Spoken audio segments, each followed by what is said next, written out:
como liturgia, ¿verdad? Entonces, vamos a empezar por el inicio, los ritos de iniciales o de entrada. Aquí, como todos saben, pues estamos todos, la mayoría. Ahora, qué nombre recibimos los que estamos en el templo? Recuerden que estábamos hablando de diferenciar entre iglesia y templo, ¿verdad? ¿Cuál era la diferencia? La iglesia somos todos y el templo es donde nos reunimos. Exacto, el templo es el edificio, la iglesia somos el cuerpo de personas que formamos la iglesia. Pero cuando nos estamos en la misa o estamos dentro del templo que vamos a tomar misa, nos convertimos en ¿sabe alguien el nombre? No, ya somos iglesia, nos convertimos en ese momento en la asamblea. Recuerden ese nombre.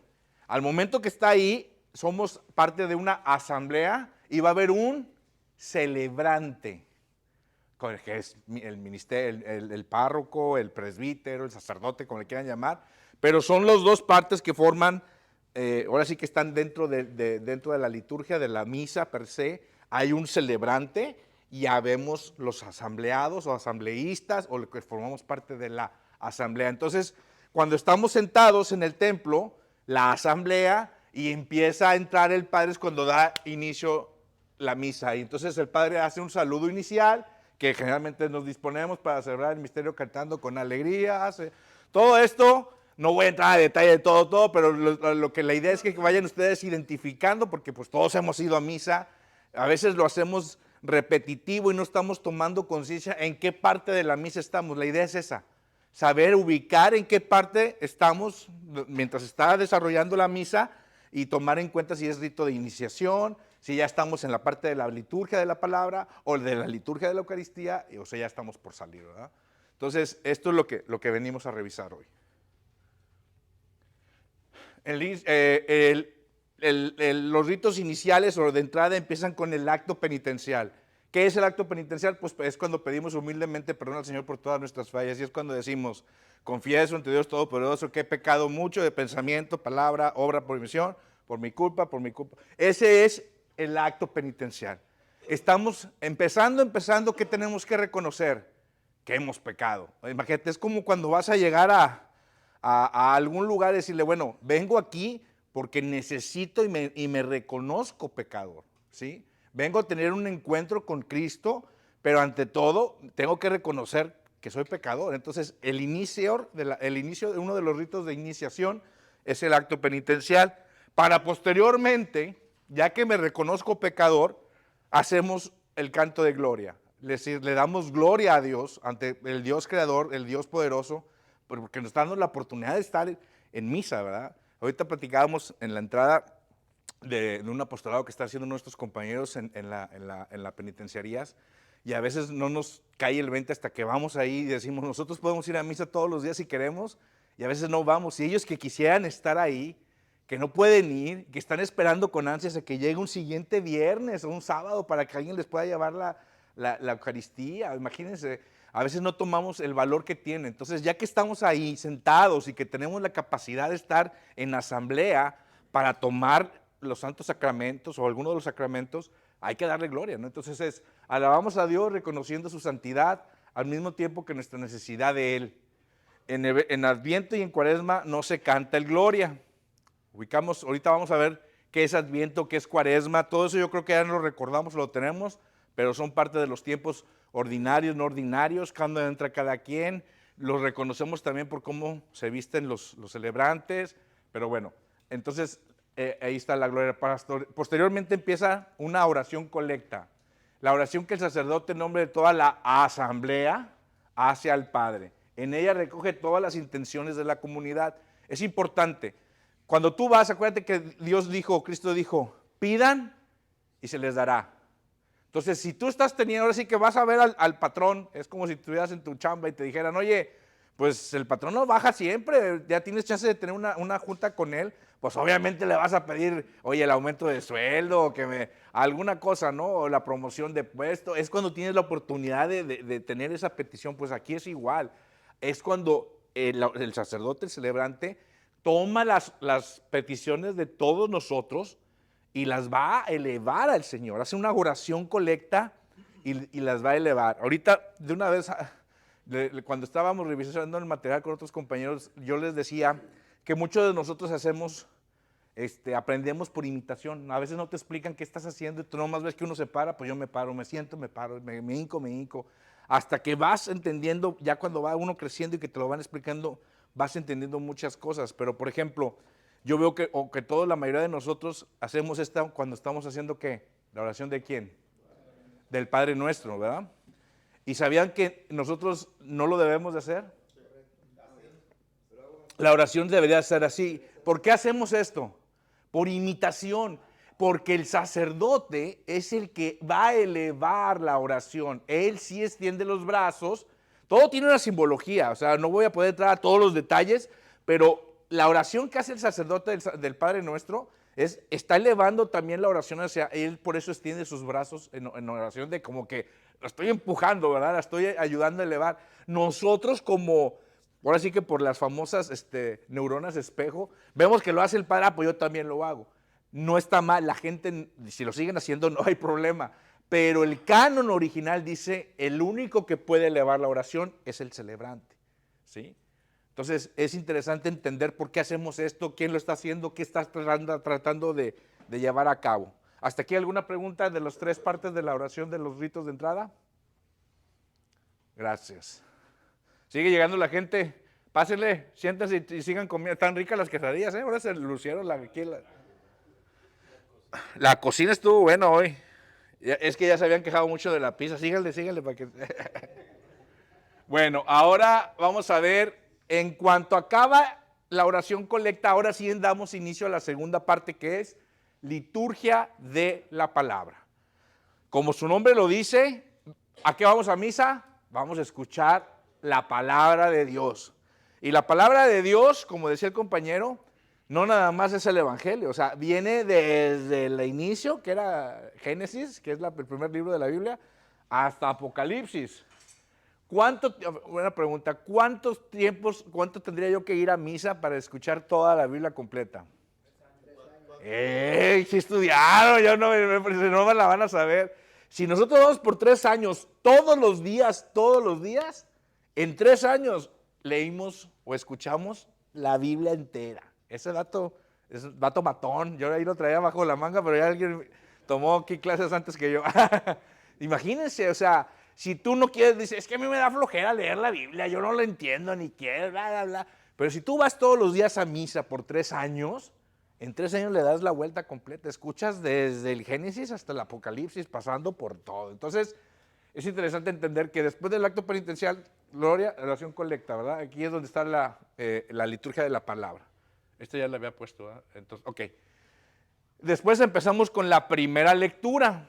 Como su nombre dice, Dios nos habla a través de la historia del pueblo de Israel y de sus profetas. Las lecturas son tomadas del Antiguo Testamento. ¿Se acuerdan de la primera clase que hicimos de antecedentes? Es precisamente porque tenemos que entender lo que le pasó al pueblo de Israel para entender de dónde venimos. Por eso la estructura de nuestra misa incluye que la primera lectura sea siempre tomada del Antiguo Testamento. Así nos vamos enterando de lo que le pasó al pueblo de Israel antes de la llegada de Cristo, ¿verdad? Lo que yo traté de hacer en la primera sesión es como que un resumen, conectar todos los puntos para verlo como si fuera una película de Netflix toda junta, porque si vamos por pedacitos, como nos pasa si fuéramos todos los días a misa, imagínense, pero si no vas, ahí vas yendo cada domingo, más o menos vas juntando los pedacitos, pues no, a veces no la puedes ver como debería ser, así toda como un cuento, ¿no? Como una historia. Entonces, la primera lectura siempre se va a hacer tomada del Antiguo Testamento, precisamente para que entendamos quién fue el pueblo de Israel, quiénes fueron los profetas, cómo ya los profetas, valga la redundancia, profetizaron la venida de Jesús, y todo eso se nos está hablando mediante la primera lectura. Generalmente es tan rica la liturgia católica, la misa, que las lecturas las van tratando de, yo no sé cómo le hacen, la verdad, ahí sí cómo le hacen que tengan mensajes similares, o sea, porque el padre va a dar una homilía, va a dar un sermón, va a dar un mensaje, y lo va a hacer en base a lo que viene de la primera lectura y después de la segunda y del Evangelio. Entonces, imagínense, está tan bien hecha y estructurada. Ahorita que hablaba de los hermanos protestantes separados, platicando con ellos decía yo, y ustedes, porque yo no sé si alguno de ustedes ha ido a algún culto de ellos, yo he tenido que ir porque mi familia es uno de ellos y porque me han invitado a bodas de ellos y por educación y por amistad voy, pero el culto de ellos puede tomar, perdón, ¿alguien va a decir algo? Ah, el culto de ellos puede tomar 2 horas, 3 horas, y no le encuentras ni pies ni cabeza. En un pedazo cantan, y en otro hacen el sermón o la humildad. O sea, realmente no llevan una estructura, por decirlo así. Y nosotros, al ser la iglesia universal, el día de hoy, 21 de junio del 2023, lo que se ve en misa hoy se va a ver en misa en todo el mundo. Así yo vaya en Argentina, en Nueva York, en Apodaca, en Guadalajara, donde vaya yo, ahí va a haber la misma misa. Sí, dime. Una pregunta, ¿ellos también toman así como nosotros el cuerpo? No, no, ellos le llaman la Santa Cena y ellos le llaman los emblemas a lo que viene siendo la Eucaristía, el cuerpo, la sangre, pero ellos no creen en la transubstanciación. Ellos lo toman como dice la Biblia de que harán esto en memoria mía, pero ellos no le dan el valor de un sacramento, que es el que vamos a ver en la siguiente clase, pero sí lo toman y no lo toman diario, lo toman una vez a la semana cuando mucho o una vez al mes. Dicen que es un poquito porque es bendito, si no se nos gasta. Eso es lo que, te lo juro, cuando yo le digo, ¿y por qué no lo haces? No, pues es como el mundial, güey, cada 4 años para que te sepa mejor. O sea, cada quien. Exactamente, como lo dices clarísimo, para ellos es un símbolo, no es verdadera comida. Para nosotros es verdadera comida y verdadera bebida, es el cuerpo y la sangre del Señor. Por eso, muchas de las conversiones que yo he visto dicen que es precisamente por 2 cosas. Por la necesidad, cuando empiezas a comulgar, de seguir comulgando diario, y por los milagros eucarísticos. Pero eso lo veremos después. Entonces, primera lectura, Antiguo Testamento, historia de Israel, historia de los profetas, para ir entendiendo. Pasamos a, ¿qué? Salmos, ¿verdad? Les decía yo en la primera sesión que los salmos son cantos, ¿sí? Y dice por ahí que el que canta ora 2 veces. Entonces, el salmo viene de los tiempos del rey Salomón o de los cantos que se hacían también, y es una manera de estar. Muchas iglesias católicas también los acompañan con música a los salmos o con cierta rítmico, ¿verdad? Hay otras iglesias que son muy solemnes y nomás es el que lee y los que contestamos la repetición del salmo, pero ambas son válidas. Hay unos que sí le meten un poquito ya más de música, de ritmo, lo cual está bien. Cantar un salmo es en sí una canción y el que estamos orando en esa canción, ¿verdad? Hacia el Señor. Les decía yo el caso aquel de una canción famosa de los 70s que era un salmo que se hizo súper famosa, la de los ríos de Babilonia, y la gente la bailaba en las discos y todo, pero en sí era un concepto de un salmo, ¿no? En México había un portero muy famoso que traía en su camiseta el 23 y arriba decía Salmo 23, ¿no? Que es el que cuando pase en el valle de lágrimas y de muerte, Dios es mi pastor, ¿verdad? Y nada me faltará. Entonces ese salmo a él le decía mucho, tanto que usaba el 23 como parte del número del salmo que a él tanto le impactó. Entonces, respuesta de acción de las gracias, petición de o alabanza por las maravillas realizadas por Dios a favor de su pueblo, al tener relación con la primera lectura, no puede ser sustituido por cualquier canto, ¿sí? Es importante lo que les decía, ya se pusieron a alguien a ver qué lleva relación con qué, y todo lleva una relación, entonces no lo puedes estar cambiando, no es de que, yo agarro un salmo del que me encuentre y ahora cantamos este. No, ahora sí que lleva mensaje, ¿cómo decíamos? Lleva cadena cuando íbamos a la escuela y querías juntar la materia y no me va encadenada con la de la vez pasada y no la puedo pasar hasta que apruebe la primera. Bueno, aquí también va encadenada, ¿no? La primera, el salmo, y pasamos después a ¿qué? Sí, dime, César. Sí es importante lo que estás diciendo porque luego los coros en las iglesias te tocan el salmo Que traen en el misal o que no se pusieron de acuerdo, sí, el que se sabe, sí. La Santa Madre Iglesia en su sabiduría ha puesto, como dices tú, quién sabe cómo le hacen la primera lectura, el salmo y el evangelio para que tengan una unidad en su mensaje. Un mensaje único, exacto, unificado. Como que los del coro sí deberían de respetar Sí, definitivamente. Obviamente, muy buena aportación. La idea es no rompas la cadena, ¿no? No rompas lo que la Santa Iglesia quiere dar a entender en el mensaje del día de hoy. Como decíamos ahorita en la plática, son 365 días, un año por 3, en donde ya están pensados todos y cada uno de los mensajes de las lecturas, de los salmos, para dar el mensaje que la iglesia está buscando que le llegue a ti como feligrés. Entonces, muy bien comentado, no se vale romper el esquema, o sea, es importante asumirnos y, digamos, a escribirnos a lo que nos dice el misal. Pero ahorita ya tenemos, nos decía Sergio la vez pasada, ¿verdad? Que vino el compañero, que hay una aplicación donde puedes ver el misal de ese día, puedes ver dónde están las misas, los horarios, o sea, ya tenemos herramientas a la mano para poder y saber, que incluso antes de ir a misa puedes leer, puedes saber qué es lo que te va a hablar el Padre para tener claro entendimiento de lo que el Padre va a decir después en la homilía, pero sí. Entonces, no se debe de romper, es importante que lleva un orden. Primera lectura del Antiguo Testamento, Salmo, cantos. Segunda lectura, ¿de dónde se toma? Del Nuevo Testamento. Esta sí es exclusiva o se busca que sea una lectura relacionada con el Nuevo Testamento. ¿Cuáles son el Nuevo Testamento? Pues los evangelios y las cartas y los hechos, todo lo que pasó después de Cristo, ¿verdad? Pregunta aquí. Bueno, gracias. Vamos a seguir. La liturgia de la palabra, entonces, después viene, ahora sí que el Santo Evangelio. Ya se hizo la primera lectura, se hizo el Salmo, y ahora sí es cuando el Padre va a empezar, bueno, el Padre no lo lee, alguno de nosotros va a leerlo, pero el mensaje que viene ahora sí es exclusivamente del Evangelio. Con el canto de aleluya, la comunidad puesta de pie saluda al Evangelio que llega, es decir, al Señor que se hace presente por medio de su palabra. Es proclamado por el presbítero, diácono. Al finalizar aclamamos diciendo todos, gloria a ti, Señor Jesús. Cuando acaba de decir esto es palabra de Dios, y decimos todas, gloria a ti, Señor Jesús. Entonces, esto siempre va a ser tomado, es cuando entra, si se acuerdan, ¿no? Que levantan el Evangelio, hacen y posteriormente sabemos que va a ser tomado uno de los ¿qué? De los 4 evangelios. ¿Cuáles son los 4 evangelios? Lucas, Mateo, Marco y Juan. Entonces, ¿cuál fue el primero? ¿Quién sabe? No, Mateo. Segundo, Marcos. Tercero, Lucas. Y el último, el más nuevecito, Juan. Yo pensé que hablabas de cuál era el más antiguo, el primero que se escribió. Sí, bueno, o sea, el más antiguo que tenemos es el de Mateo, según esto, ¿no?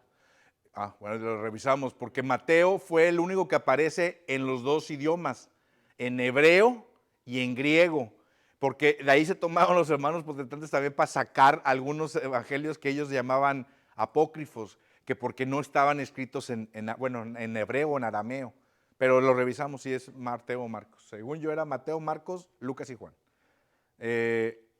Bueno, entonces es importante entender que el evangelio es tomado de ellos y ¿qué buscamos hablar ahí?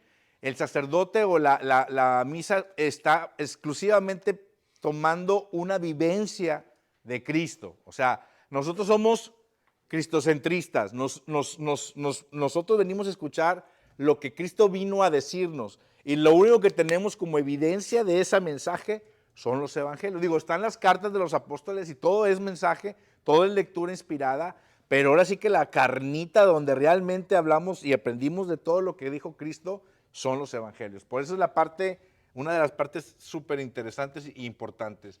Posteriormente, aún en la liturgia de la palabra, entramos a la homilía. La homilía, el sermón, como le quieran llamar, es el celebrante explica la palabra de Dios que acabamos de escuchar. Generalmente el celebrante va a hablar del evangelio, pero va a hablar también de la primera lectura, de la segunda lectura, incluso a veces del salmo, ¿verdad? Una buena homilía, que yo creo que todos hemos ido a algunas que sales y hasta te hacen llorar los padres en su momento de la homilía. Yo recuerdo mucho la de cuando falleció el padre, el Papa Juan Pablo II, ese día, ese domingo que yo fui a Santa Misa, híjole, el mensaje del padre fue impresionante. Estaba uno como, pues todo cabizbajo por la muerte de ese santo señor. Y el mensaje que nos dio en ese día el sacerdote fue, wow, yo la verdad salí hasta chillando, esa vez sí me conmovió mucho. Y recuerdo muchas de esas, pero eso en particular. Aquí, ahora sí que al fin de cuentas, dar una homilía, dar una plática, el pararse frente a un público y estar hablando, se requiere de ciertas skills. Y los padres, los sacerdotes, tenemos de todos los sabores. Hay el que nomás no se preparó, sorry, pero es cierto, y llega, lee, dice algo. Y están los que realmente le meten chorro de contenido y te lo hacen hasta, pues hasta como teatral. A veces usan la entonación de voz y dan un mensaje un poco baja la voz y luego la suben. O sea, la verdad recordemos, necesitamos que nos llegue el mensaje de la mejor manera. Entonces, una buena homilía es eso, ¿no? Aquel que logra transmitir con un mensaje verbal o corporal el mensaje que quiere dar a entender la iglesia. Recuerden, esto, como ya se los digo y queda claro, esto ya fue programado por la iglesia. No es el padre al que se le está ocurriendo lo que se va a leer ese día. Él está preparando sus homilías en base a todo lo que viene. ¿Vas a comentar algo? Sí, pero no en todos los sermones son iguales. No. O sea, ya ahí sí el padre se destaca en lo que él quiera aconsejar a la gente. Claro, de sí. una manera. En base a ese evangelio que sí es igual. Claro, sí. O sea, el mensaje, pues es difícil que sea el mismo, ¿verdad? Pero es muy en base a lo que el celebrante quiere transmitir o muchas veces también cómo interpreta el celebrante el pasaje bíblico, ¿verdad? En este caso, la primera, segunda lectura y el evangelio. Es difícil que sea el mismo en todas, ¿verdad? No, ahí no, pero las lecturas son las mismas, la homilía obviamente no puede ser igual. O sea, la homilía va en referencia a, pero no puede ser exactamente el mismo discurso, ¿no? Qué aburrido sería, ¿no? Vamos a buscar eso. Dime, José. Nomás para poner un aporte a lo que vivimos nosotros en la Santa Misa, a diferencia de lo que hacen los protestantes en sus cultos, es que nosotros tenemos a 3 lecturas más el Salmo, y ellos a veces un versículo o 2, y de eso hablan en todo su culto. Exacto. No tienen esa riqueza que nosotros tenemos dentro de la iglesia, que Sí. tenemos la dicha de escuchar la palabra de Dios de esa manera. Y ahora yo te podría decir, agregando lo que tú dices, simplemente es que a ellos, la verdad, pues se les ocurrió a lo mejor en los últimos 100 años, 200 años. Esto tiene más de 2000. O sea, no lo estamos inventando el agua tibia, no estamos inventando la rueda. Ya alguien tuvo toda la sabiduría, toda la inspiración divina de que así es la liturgia, ¿no? Entonces sí, efectivamente se cubre Antiguo Testamento, Nuevo Testamento, Evangelios y aparte, como dices, hasta el de pilón, una canción, un salmo. Entonces, realmente la liturgia la misa per se es hermosa, es muy grande. Ya cuando acaba la homilía, pasamos al credo, que es cuando todos vamos al unísono a decir en qué es lo que estamos creyendo, ¿verdad? Creo en un solo Dios, Padre Todopoderoso, Creador del cielo. Todo, nos dicen, repeticiones vanas, dicen también los hermanos. Bueno, al final, a mí lo que yo quiero recalcar mucho es, al final dice, y creo en un solo Espíritu Santo, Creador y Dador de vida, que procede de el Padre y del Hijo, que con el Padre y el Hijo recibe una misma y gloria, y que habló por los profetas. Fíjense, en un solo credo estamos, como dicen, estamos, ahora sí que reconfirmando, quiero decir, cuando vas y testificando en lo que estamos creyendo, que es que la iglesia es una, santa, católica y apostólica, que creemos en un solo Dios que se divide en 3 personas. ¿Sí? Hablamos del Dios Padre, hablamos de que se encarnó en la Virgen, o sea, hablamos de la segunda persona, y luego dice, y creo en uno que habló, o sea, el Espíritu Santo, ahí están las 3 personas, que habló por los profetas, ¿verdad? Y luego dice, y creo en una sola iglesia que es santa, católica y apostólica. A muchos le ponen romana, ¿sí? Ya se lo quitamos, sí. De hecho, ya no, nosotros también ya no lo tenemos. Te explico por qué. No dicen ni apostólica. No, pero sí le ponen. No dicen apostólica, nomás dicen romana. Ah, ellos dicen que nosotros decimos que nomás decimos romana.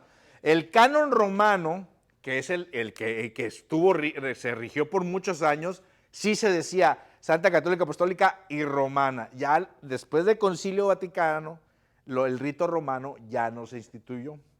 Entonces, santa, ¿qué significa ser santo? Ahí sí, a ver quién estudió. Ahora sí que, ¿quién dijo? Tú, ¡wow! ¡Bravo! ¡Un aplauso! Todos somos llamados a ser santos y santo significa reservado para Dios.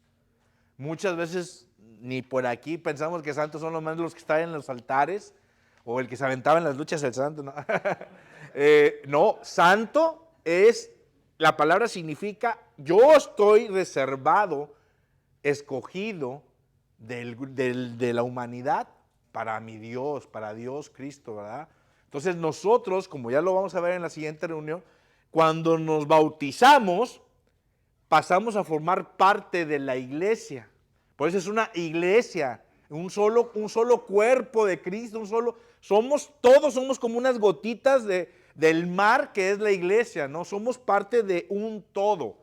Y esa iglesia es santa, es decir, está apartada, escogida para Cristo. O sea, a veces ya cuando tomamos conciencia de lo que estamos diciendo, el mensaje es, wow, es precioso. Cuando nomás lo repetimos por repetirlo sin tomar conciencia de lo que estamos diciendo, a veces ni nos saben las palabras. Pero cuando estás diciendo, creo en una iglesia a la cual yo pertenezco, que es santa, significa está apartada para Dios.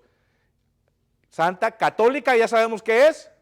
Universal. Lo podemos evidenciar ¿cómo?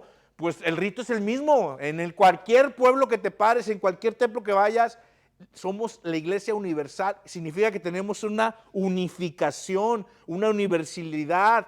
Lo mismo que se ve aquí, lo vemos allá. ¿Y por qué? Porque tenemos una cabeza. Esa es la gran diferencia también con nuestros hermanos separados, que cada día sale una iglesia nueva de ellos, porque pues a alguien le dio la idea de entender la palabra de una manera y dije, ahora yo hago mi iglesia y se acabó, ¿no? Aquí no. Aquí hay una columna vertebral y esa es el Papa, ¿verdad? Es Roma, es la parte que viene a unificarnos universalmente. Y por último dice apostólica. ¿Por qué? Porque descendemos como herencia apostólica. Créanme que si algo se van a llevar de este curso, llévense Mateo 16:6, donde dice, a ti Pedro fundaré mi iglesia sobre ti. O sea, no vino a fundar iglesias. Cristo dijo, yo vengo a fundar una iglesia y tú eres Pedro y sobre esta roca yo voy a abrir y voy a fundar mi iglesia. Es decir, nosotros descendemos y podemos decir, y no hay ninguna otra iglesia que pueda decirlo, nomás nuestra, decir, somos fundados por Cristo sobre su herencia apostólica a los apóstoles, valga la redundancia, y de ahí nos llegan a nosotros hasta nuestros días. Entonces es importante entender lo que estamos diciendo en el credo. Eso, Sí, dime. eso te lo dice hasta Google. En Google le preguntas quién fundó la iglesia católica y te va a decir Jesucristo. Sí, ¿Quién fue el primer papa? Y te va a decir Pedro. Pedro, exactamente. Tú le preguntas, ¿quién fundó a los pentecosteses? Fulano de tal. A los luteranos, Martín Lutero, 1700. O sea, ¿sí? Tú puedes, cualquier iglesia que tú me nombres, yo puedo buscarle y voy a llegar a una persona, a un hombre. Calvino, John Smith, you name it, Martín Lutero. La única iglesia que se puede rastrear hasta Cristo, sorry, pero es la iglesia única, la iglesia católica. Sí, y lo bueno de eso que en la Biblia se consigue cómo se hacía la sucesión apostólica. Claro. Está bien especificadito cómo se hacía, se imponían las manos y hay consejos incluso que dice que me ponga la mano en la lidera. Ajá. Está bien sustentado bíblicamente cómo viene la sucesión apostólica. Oye, nos decía el padre, perdón, lo voy a decir porque no tiene nada de malo, decía, no, el equipo al que le van a dar clases a veces no saben mucho, así que, no hombre, saben más que uno ya, ustedes están bien enterados, bien estudiados, qué bueno, me da mucho gusto.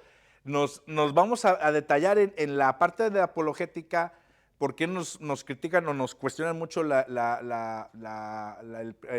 primado de Pedro, pero al adelantarme un poquito, creo que es interesante lo que dices. Está en la Biblia súper sustentado cómo viene la herencia apostólica. Incluso, no sé, ahora esta también pregunta de examen. ¿Sabían ustedes que Judas fue sustituido? Claro. ¿Quién y cómo lo sustituyó?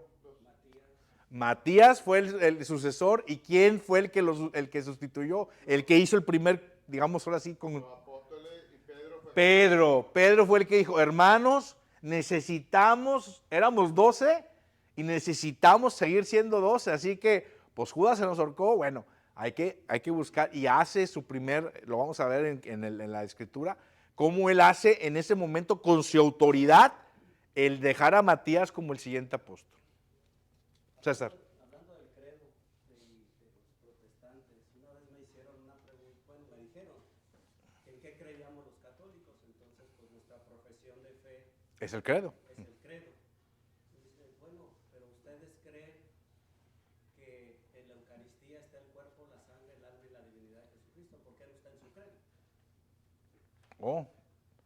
¿Por qué no decimos, creemos que el Padre, o sea, que está dentro de una Eucaristía y que se transforma en pan, el pan en vino y en la sangre? Eso no, ¿por qué esa parte de nuestra fe no está en el credo? Si puede? Interesante, ¿eh? Entonces, Interesante. Buena pregunta, nunca se me habían hecho.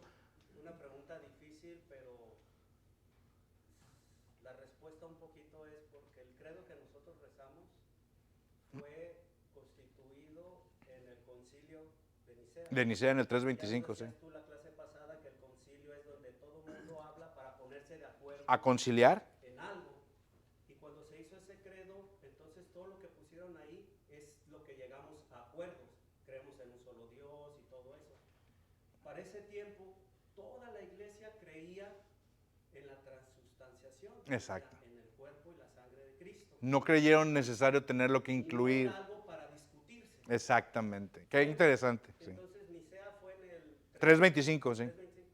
Pero viene Martín Lutero y lo pone en duda. 1500 años después se le aparece este señor y lo pone en duda, y es cuando todo empezamos, o sea, por mucho tiempo no hubo problemas. ¿Sí? Pero mientras todo no era necesario ponerlo a discusión. Exactamente. Fue lo que le contesta esta persona. Excelente. ¿Eh? Pero yo pienso que si algún día la Santa Madre Iglesia tiene que agregar algo al credo, en nuestros tiempos sería, porque sí hay muchos católicos que, pues sí, tú dices que ahí está, pero no lo crees como un dogma de fe. Sí, o sea, bueno, bravo, la verdad César nos acaba de dar una información, habló de temas como dogmas, como cuando tienes, no está mal dudar, es más, hay casos, vamos a verlo dentro de los milagros eucarísticos, donde los propios sacerdotes caen en duda, o sea, son humanos, ¿verdad? Todos podemos caer en tentaciones y en dudas, y es uno de los milagros eucarísticos, el que tú me quieras poner de ejemplo, precisamente es para quitarnos esa duda. Cristo sabe que tendemos a dudar, pero de que Cristo tapa en la Eucaristía eso que ni qué. Ahora bien, también yo le sumaría lo siguiente, no está en el credo porque va a formar parte de la liturgia en la Eucaristía.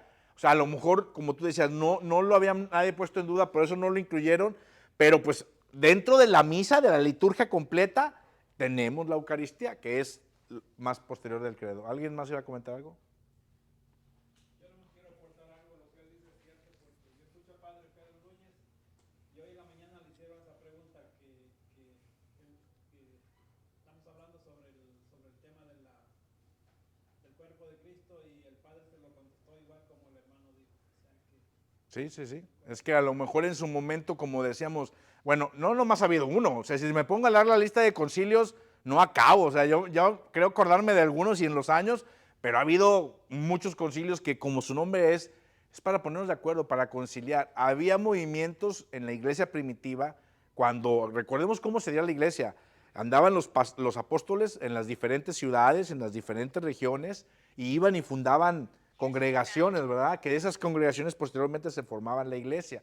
Pero el mensaje que Pablo les dio a unos, que a lo mejor Juan les dio a otros, pues empezaba como todos, y aquí a veces el chisme del teléfono descompuesto con 3 brincos se distorsiona el mensaje, imagínense allá. Entonces había varios conceptos. El más, digámoslo así, herético, por decir una palabra, era el arrianismo, que ellos decían que Jesús había sido un gran hombre, pero que no era Dios, que era hombre como nosotros, que había sido como que el gran profeta, como lo equivalente al Mahoma islámico, pero para nosotros los judeocristianos, ¿no? Entonces, en el concilio de Nicea, ahí se toma la decisión de decir, no, Cristo fue Dios hombre, hecho hombre. Entonces se quitan los conceptos de los diferentes ideas heréticas o arrianistas, o había otros diferentes corrientes, para llegar a una sola idea y a un solo credo y a una sola iglesia, ¿verdad? Por eso es importante ver que por muchos años, pues nadie se le ocurrió cuestionarla, ¿verdad? Entonces, el mensaje era ese. Posteriormente del credo, ahora sí pasamos a la oración de los fieles, rezamos unos por otros pidiendo por las necesidades de todos. Recuerden que nosotros ya hicimos unas peticiones al inicio, ahora vamos a volver a decir, a oración de todos los santos. ¿Quiénes son los fieles? Todos nosotros somos los fieles, ¿sí? Somos fieles, bueno, debemos de ser fieles, ¿verdad? Fieles es aquel que tiene fe, ¿sí? En algo. Entonces, y nosotros lo tomamos como que el eres fiel, que no le juegas chueco a una persona, también tiene ese significado, pero la palabra de fidelis viene de fidelidad, de tener fe en lo que estamos comentando. Después, ahora sí estamos ya entrando, ya llevamos el rito de entrada, vimos la liturgia de la palabra y ahora viene la liturgia de la Eucaristía. Ya es la tercera fase de nuestra misa, ¿verdad? En la liturgia de la Eucaristía empezamos con la presentación de las ofrendas. Presentamos el vino y el pan que se transformarán en el cuerpo y la sangre de Cristo. Realizamos la colecta en favor de toda la iglesia y oramos sobre las ofrendas. Aquí vemos que es cuando pues pasamos y ahora sí, cállale, ¿verdad? Ahí con el y uno se hace así de que, ¡eh! Me está hablando la Virgen. No. Ahí es cuando nos toca apoquinarle, hacemos una oración, la colecta, y luego vamos a pasar la plegaria eucarística y la consagración en sí. Es una oración, el prefacio, dentro de la plegaria eucarística y la consagración hay varias partes. Una es el prefacio, que es una oración de acción de gracias y alabanza a Dios y al 3 veces santo. Aquí vemos en rojo cuando dice el Padre, el Señor esté con vosotros. Y nosotros la asamblea dice, y con tu espíritu. Levantemos el corazón, lo tenemos levantado hacia el Señor. Demos gracias al Señor nuestro Dios. Es justo y necesario. En verdad, en ese momento es cuando está empezando la liturgia de la Eucaristía. Dentro de la Eucaristía y la consagración. Perdón, se me secó la garganta. Luego, ahora sí, dentro de la misma ya de la liturgia de la Eucaristía y dentro de la plegaria eucarística y la consagración viene el epiclesis. Esas palabritas a veces. El epiclesis es donde el celebrante, lo que comentabas, extiende sus manos sobre el pan y el vino e invoca al Espíritu Santo para que por acción los transforme en el cuerpo y la sangre de Cristo. Fíjense ahí, o sea, es cuando el celebrante hace esto, tiene que hacer la imposición de las manos sobre lo que hasta ahorita todavía es vino y es pan.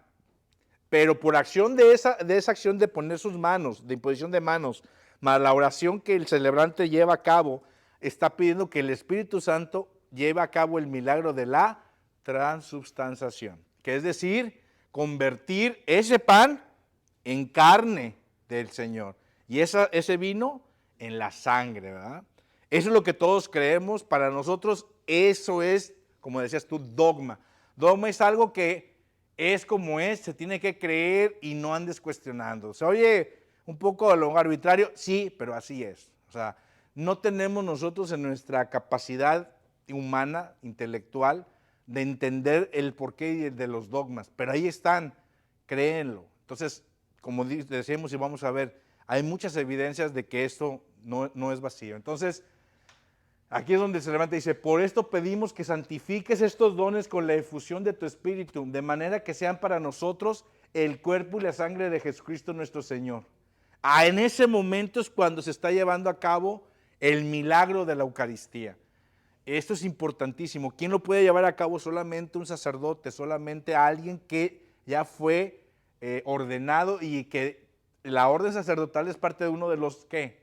De los sacramentos, que es el siguiente tema. Los sacramentos están para ayudarnos a tener esa gracia de Dios. Si no tuviéramos sacerdotes, no habría quien hiciera la transubstanciación. Pero el sacerdocio fue institucionalizado por los mismos apóstoles que heredando su potestad que les dio Cristo cuando les dijo, a ustedes, a los que les perdonen los pecados les serán perdonados y a los que no, no. En ese acto, ellos están heredando eso a los siguientes, valga la redundancia, herederos, que son nuestros sacerdotes. Entonces, ese sacerdote se convierte al sacerdote mediante el sacramento del sacerdocio. Entonces, imagínense todo, si no tuviéramos sacerdotes, no habría quien nos ayudara a tener el milagro de la Eucaristía, ¿verdad? Bueno, esto es dentro de la liturgia eucarística. Aquí para mí, pues es el porqué de ir, ¿no? Ahora sí que, así como venimos aquí, le entramos a las quesadillas, a ir a cenar, ir a tomar el cuerpo de Dios a una reunión, es magnífico. Dice, ya dentro de la consagración el celebrante hace la memoria de la última cena pronunciando las mismas palabras que Jesús pronunció. El pan y el vino se transforman en el cuerpo y la sangre. Y es cuando dice el celebrante, el cual cuando iba a ser entregado a su pasión voluntariamente aceptada, tomó pan y dándote gracias lo partió y lo dio a sus discípulos diciendo, tomad y comed todos de él, que este es el cuerpo. Ya recordamos todo lo que dice el celebrante. Esa es, vuelvo a insistir, la parte medular, podríamos decir, de toda nuestra misa. Es donde se está llevando a cabo el milagro de la Eucaristía para posteriormente pasar nosotros a comulgar. Fíjense la palabra, estamos comulgando, nos estamos llegando a algo común que nos va a alimentar, estamos haciéndonos parte de algo, aunque ya somos parte de la iglesia. En ese momento, como asambleístas en la misa, estamos pasando a comulgar del cuerpo y de la sangre del Señor. Luego viene parte también dentro de la consagración, la aclamación. Aclamamos el misterio de nuestra fe. Y es donde dice, este es el sacramento de nuestra fe. Anunciamos, ¿qué? Y proclamamos tu resurrección. Eso es lo que estamos haciendo. Estamos haciendo la aclamación, es decir, proclamamos tu resurrección. O sea, es importante que tomen conciencia de lo que estamos diciendo.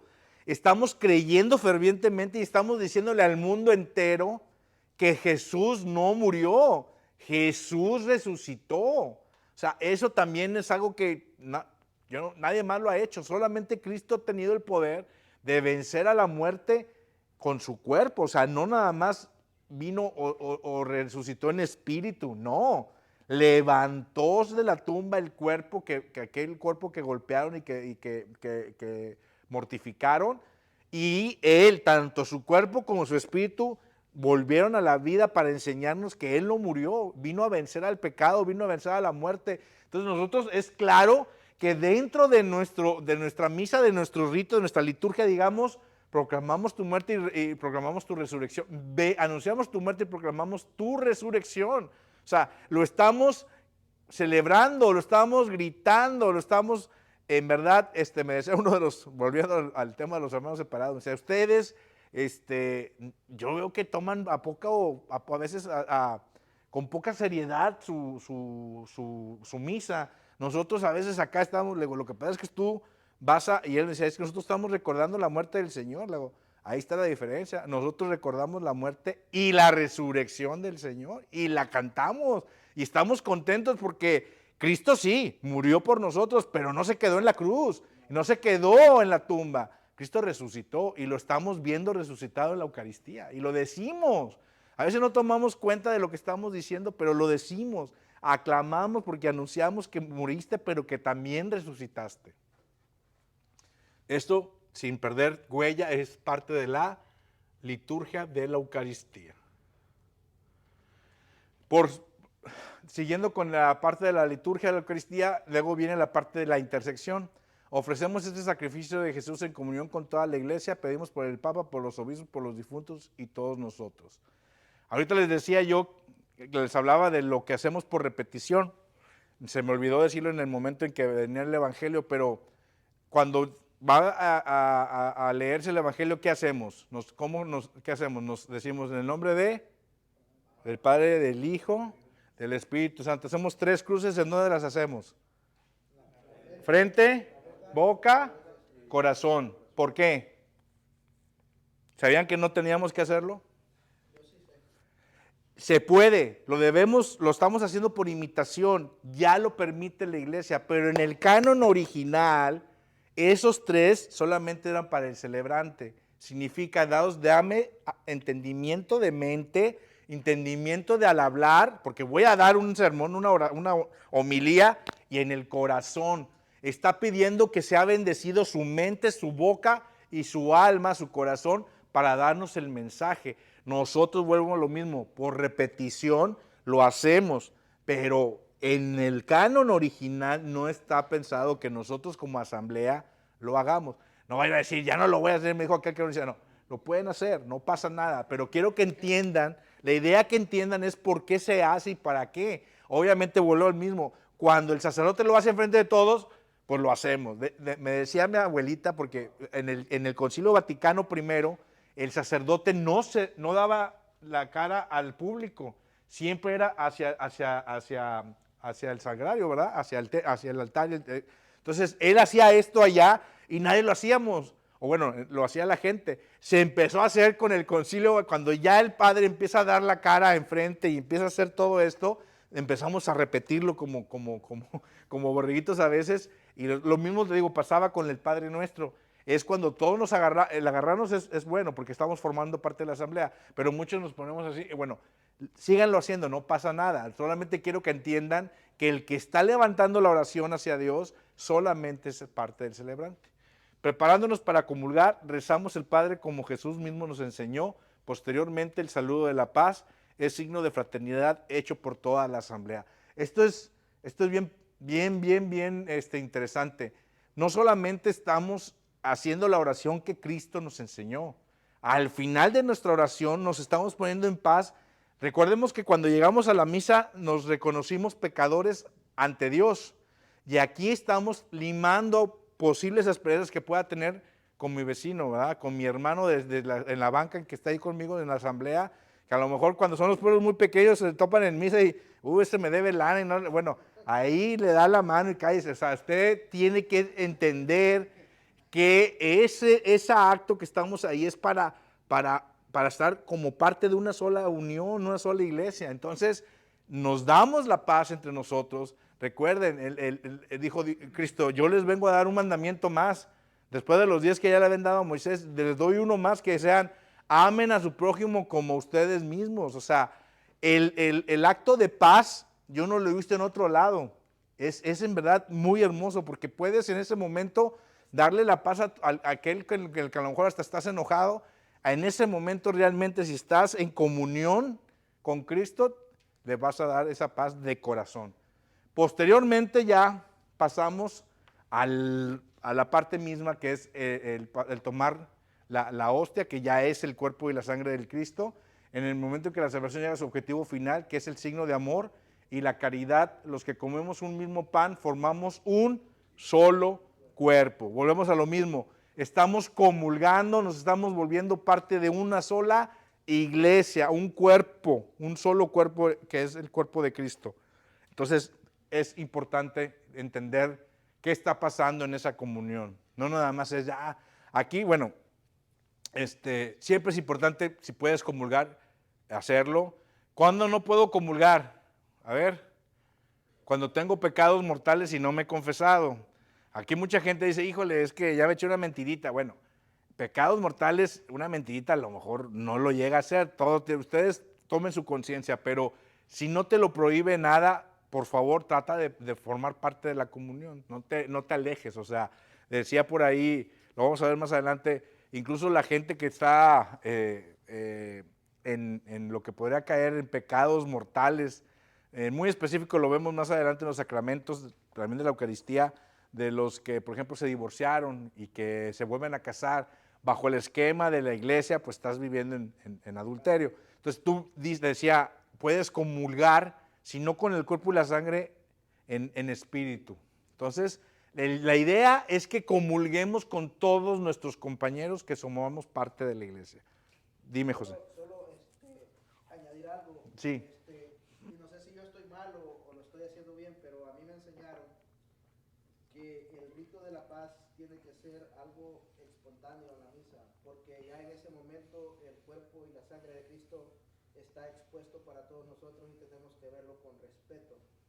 Respeto de que desde que nosotros lo comulgamos y vamos y desde que se abre a donde está guardado el cuerpo y la sangre de Cristo, nosotros tenemos que estar de rodillas por respeto a Él y por sentarnos hasta que el sacerdote arregla arregla todo y vuelve a poner en su puesto el cuerpo de Cristo. Muchos de nosotros no lo hacemos así. Sí, sí, sí, sí. Pero a mí, no sé si estoy mal o me lo enseñaron mal, pero a mí así me lo enseñaron.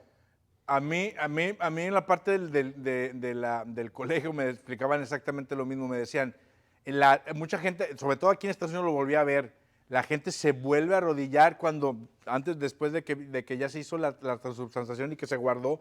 Nosotros, principalmente, yo me dejaba de arrodillar hasta ahí, ya en la segunda fase no lo hacía. Aquí lo empezamos a hacer nuevamente, lo vuelvo a hacer porque lo veo que la gente lo vuelve a hacer. Como que depende mucho de la parroquia a la que estás yendo, en algunas, como digo, por imitación alguna gente lo hace, pero el rito dice que debe uno de arrodillarse. Eso es lo que dice el canon, ¿verdad?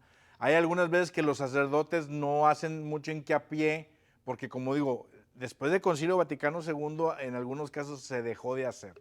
Pero sí, el canon dice que debemos estar arrodillados ante la presencia del Señor, ¿verdad?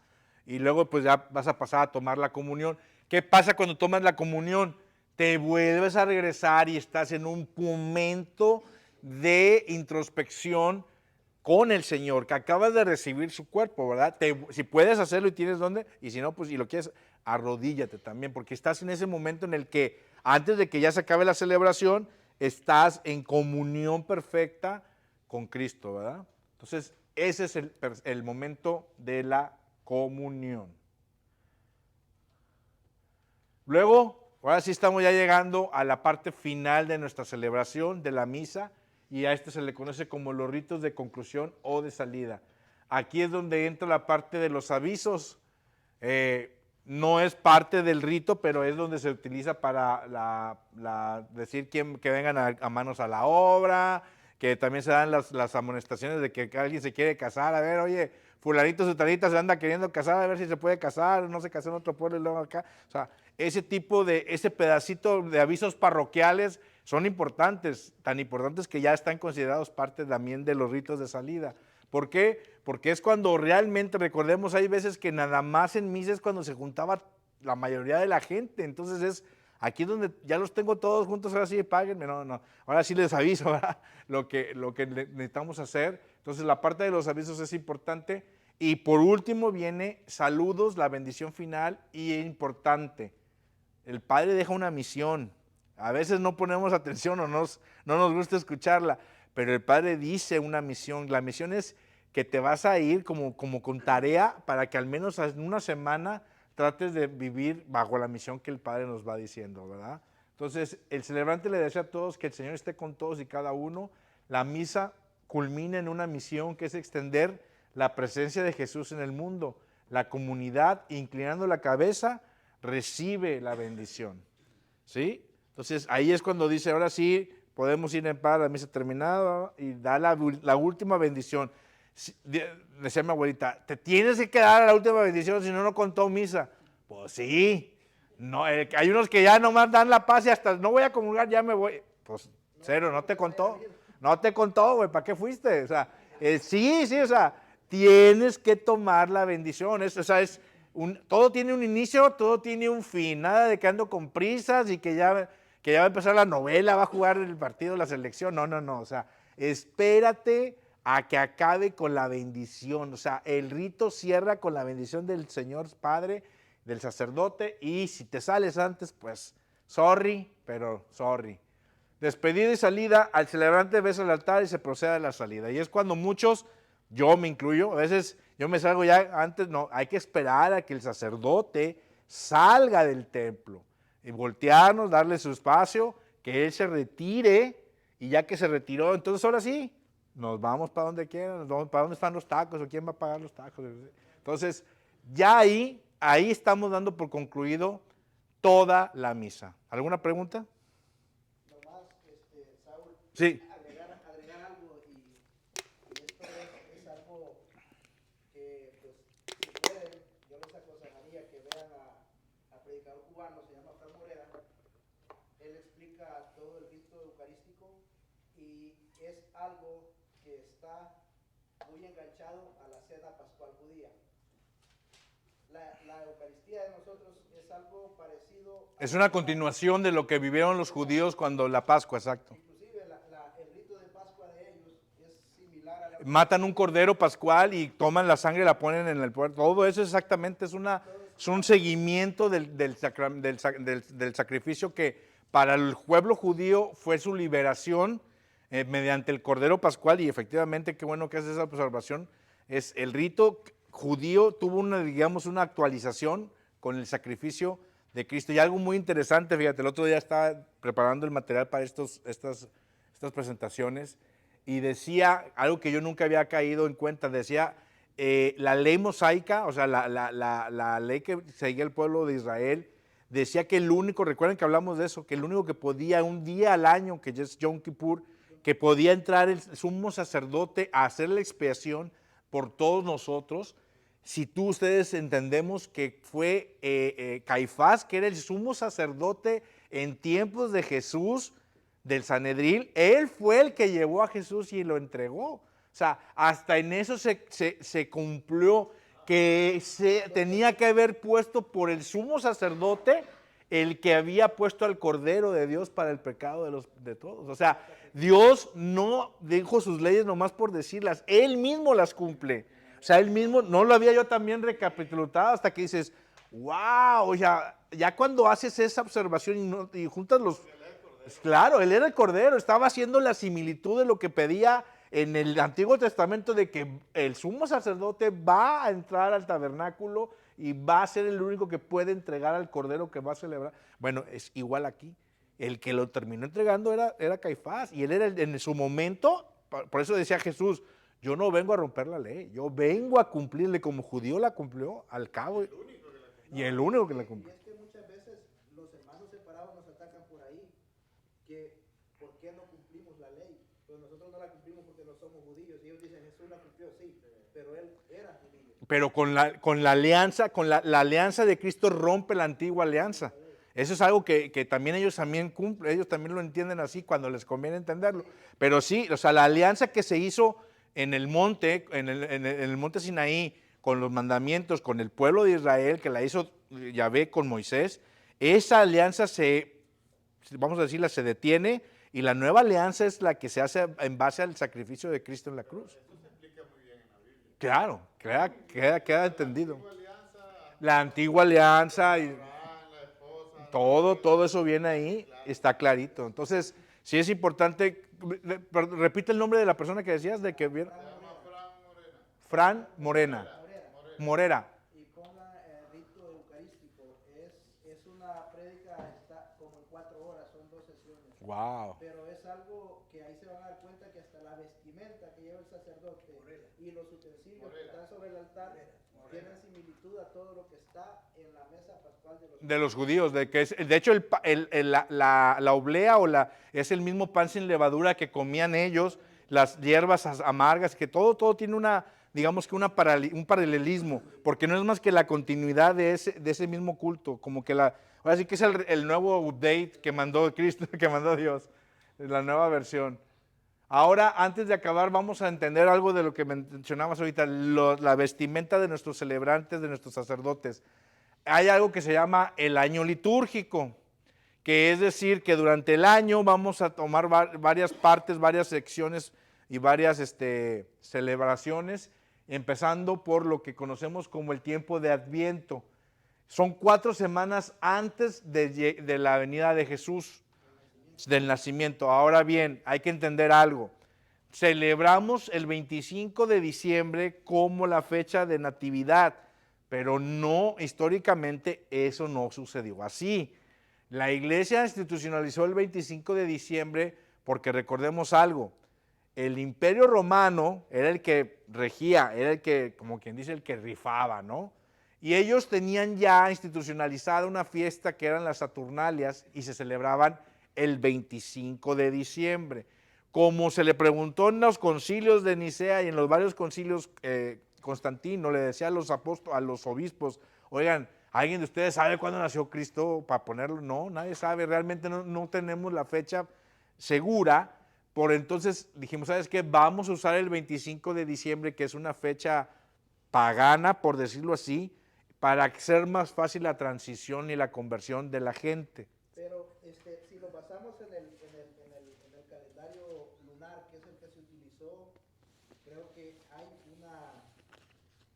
hay una cadena de tiempo que no es muy larga, que puede ser el tiempo en el cual nació Jesús. Acuérdense que los 3 reyes magos siguieron al lucero. A la estrella, sí. Ese lucero va en cuenta en el año lunar, que es donde ellos celebran los judíos En el primer mes lunar del mes de Nisan del calendario judío. y por ahí va. Pudiese ser, pero oficialmente, si nos vamos a hacer como tenemos que ser bien escrupulosos, no hay una fecha que podamos institucionalizar como nacimiento. Sí, Martín.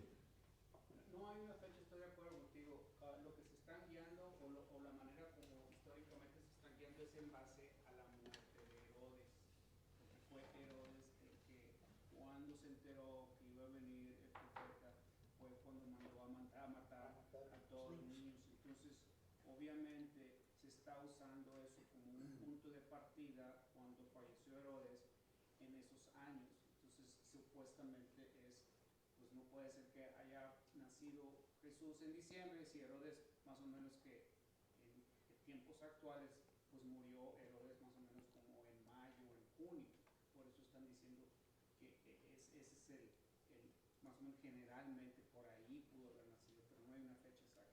La fecha, lo que yo tengo gracias Martín por la información, lo que yo tengo como entendido y revisamos es que ya la fiesta, digámoslo, anterior a la cristiandad, que eran las Saturnalias, incluso ya se celebraban haciendo lo que hacemos nosotros en Navidad, regalando presentes a las demás personas dentro digamos, del paganismo romano. Esa fiesta del 25 de diciembre de Saturno estaba ya ahí, y de ahí lo tomaron los padres de la iglesia para poner la fecha de la natividad. Entonces, si nos basamos en lo que dice la iglesia, 4 semanas antes del 25 de diciembre es cuando comienza la temporada o el tiempo de Adviento. Y ahí el sacerdote, el celebrante, lo vamos a distinguir porque va a traer la casaca morada, ¿sí? Acuérdense que él tiene digamos que no me acuerdo el nombre, perdón, de la parte blanca que es del fondo, y luego se va cambiándose las casacas, y la color morado es cuando estamos en la parte de Adviento. Posteriormente entramos, como su nombre bien lo dice, el Adviento estamos esperando, estamos en la espera de la llegada del nacimiento de Cristo, y celebramos la Natividad, que es el celebrar el día que nace para una familia y se manifiesta en el pueblo de la tierra. Aquí es todo blanco, ahí es en el tiempo de las fiestas, en la misa de gallo, en la misa de Navidad, todo el celebrante va a andar completamente de blanco. Túnica. Sí, ¿verdad? Como la casaca, la túnica. La túnica, después, ya de que acaba la Navidad, entramos en el primer tiempo ordinario, que tiene una duración de 4 a 8 semanas. Escuchar a Jesús que enseña y pone en práctica su sabiduría. Entonces, este es el que pues, generalmente más vemos, ¿no? Cuando anda el celebrante, el sacerdote, con la túnica verde, estamos en tiempo ordinario. Posteriormente entramos a las 6 semanas de penitencia de la Cuaresma. Ahí vuelve a utilizar la túnica morada el sacerdote. Ahí nos está diciendo que ya estamos en Cuaresma, que empieza con miércoles de ceniza, van a ser los 40 días previos a lo que vamos a celebrar como Semana Santa o el Triduo Pascual. En el Triduo Pascual son los 3 días santos, ¿sí? Para conmemorar la pasión, muerte y resurrección del Señor. Aquí en estos 3 días cuando el celebrante va a andar con la túnica roja. Aquí, ¿cuál es el único día en la cual no existe la celebración de la Eucaristía per se, la translatación? El Viernes Santo, ¿ok? Sí tenemos todos claro eso, ¿verdad?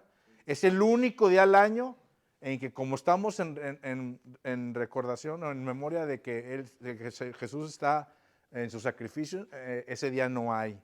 Entonces, ¿puedes comulgar? Sí, pero con alguna hostia que haya sido consagrada antes, ¿verdad?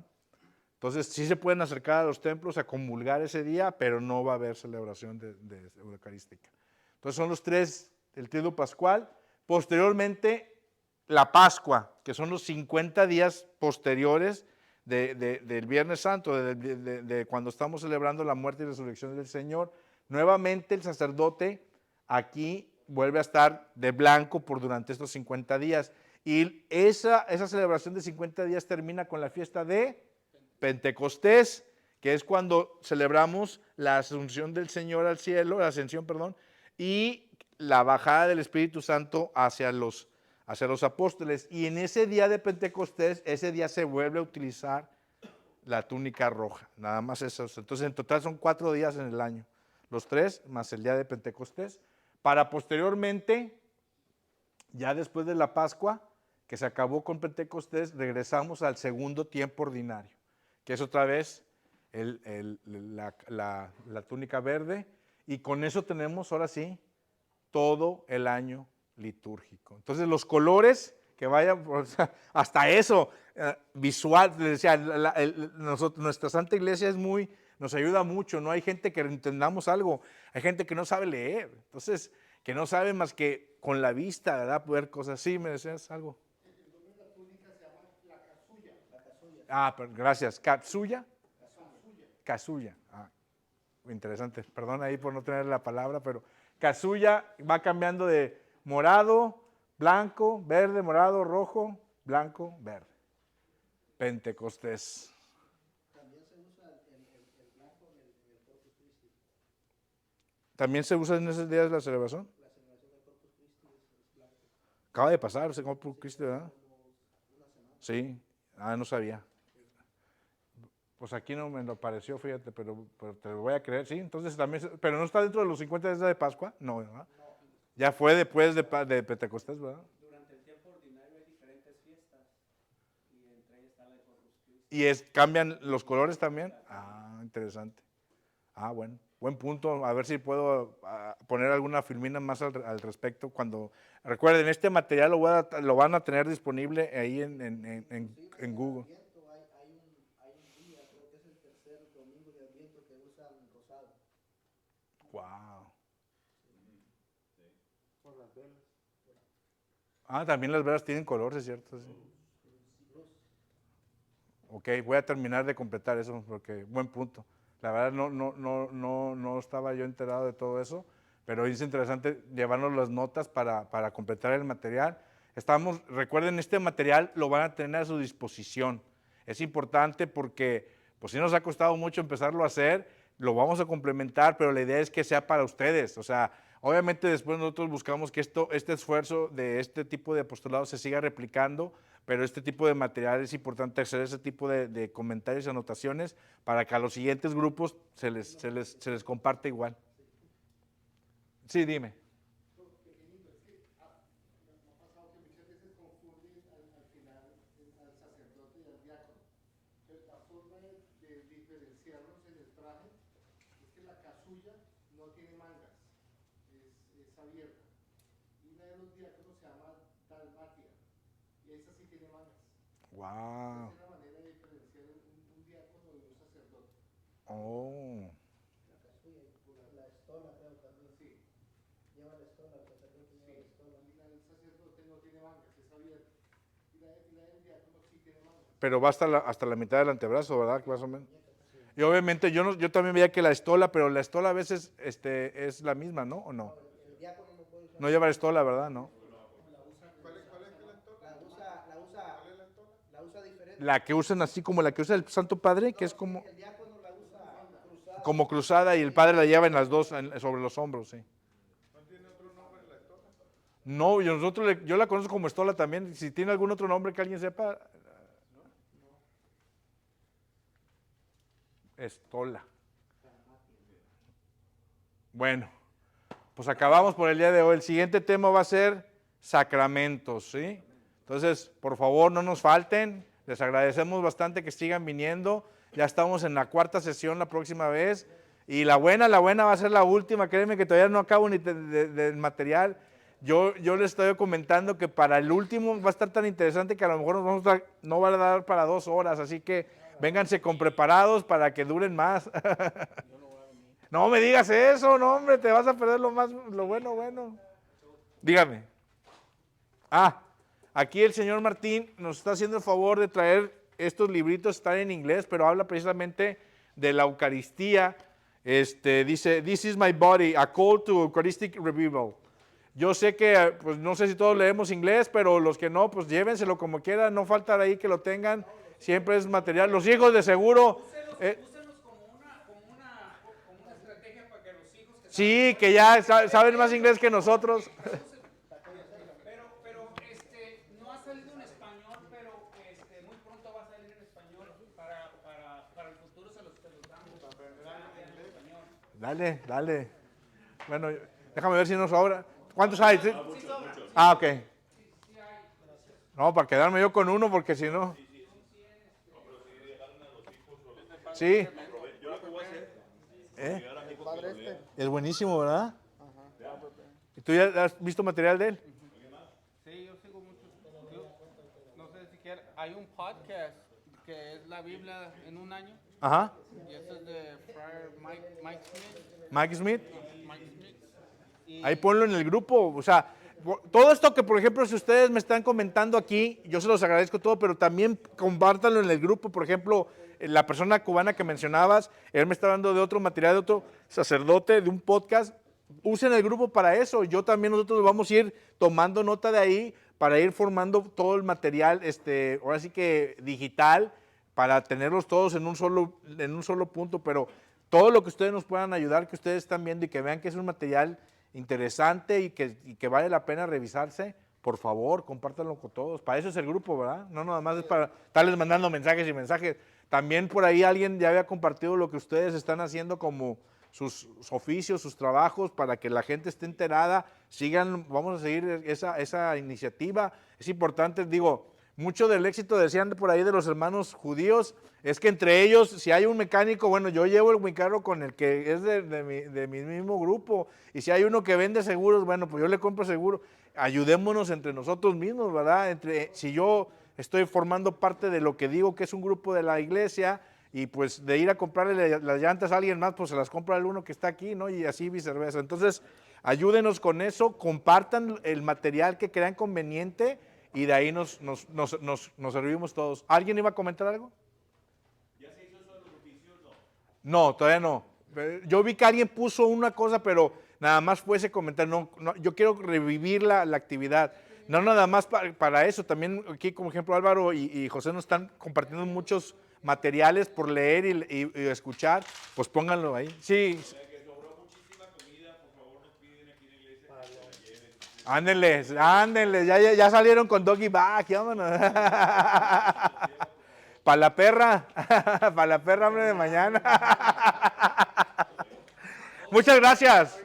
Como tradición, ahorita antes de la última oración, ¿alguien tiene algo especial por qué orar o algo especial? ¿No quieran que tengamos en mente? ¿Todo bien?